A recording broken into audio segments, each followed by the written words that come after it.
Après avoir passé la zone mixte et harcelé par les médias, mais les deux choses qu'il m'a dit, j'aurais pu courir encore 100 mètres. C'est ce qu'on appelle, en tout cas que j'appelle, l'écologie personnelle. C'est derrière un sportif, il y a une personne, et souvent on l'oublie.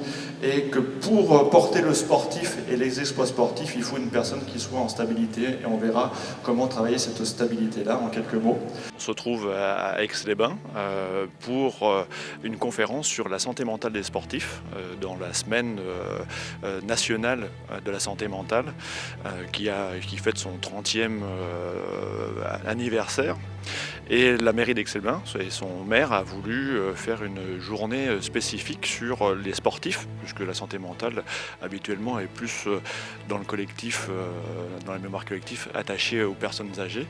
Et Aix-les-Bains étant un haut lieu aussi du sport, voire nationalement réputé là-dessus, de pouvoir s'occuper de la santé mentale des sportifs avec une conférence qui s'appelle Bien dans sa tête et les pieds sur terre.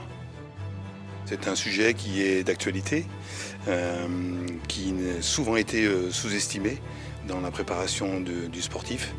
Et l'objectif est de sensibiliser les gens sur l'aspect important et comme un facteur direct de la performance, cet aspect psychologie. Je suis d'autant mieux placé pour en parler que je suis un ancien athlète, que j'entraîne de niveau départemental au très haut niveau, et puis je suis parent aussi de sportifs, donc on est tous sensibles à ce sujet. En tant qu'athlète, je vais parler de mon expérience du haut niveau, comment on gère les différentes émotions positives et négatives, et comment les gérer pour pouvoir être performant à l'entraînement et en compétition. C'est important que je partage mon expérience et de ce que je vis et comment je gère ça en tant qu'athlète de haut niveau pour pouvoir donner des outils, des conseils ou justement faire partager mon vécu pour peut-être des sportifs qui seront là ou pour des professionnels qui seront présents aussi pour les aider à améliorer justement leur performance sportive via le côté mental.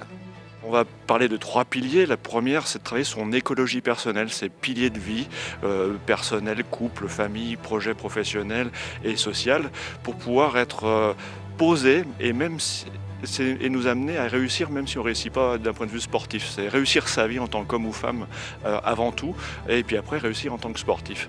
Et après, le deuxième pilier, c'est de savoir piloter les énergies négatives, le stress, la peur, la tristesse, la déception, et puis aussi de pouvoir générer des énergies positives, comme la confiance en soi, comme des apprentissages, qui sont autant de ressources pour pouvoir réussir le sport aussi, comme dans la vie de tous les jours, à vrai dire. La santé mentale du sportif, dans la performance, mais aussi en dehors du stade, du terrain, est tout aussi importante. C'est un équilibre de la vie et ça se répercute aussi sur ce que l'on voit dans le monde de l'entreprise. Parce qu'on parle du domaine du sport, mais c'est le même parallèle dans l'entreprise.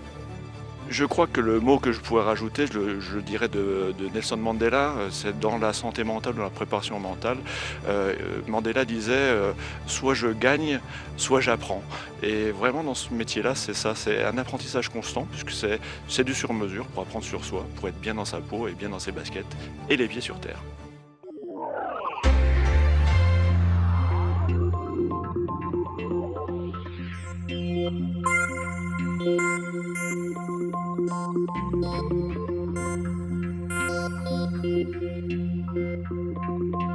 Thank you.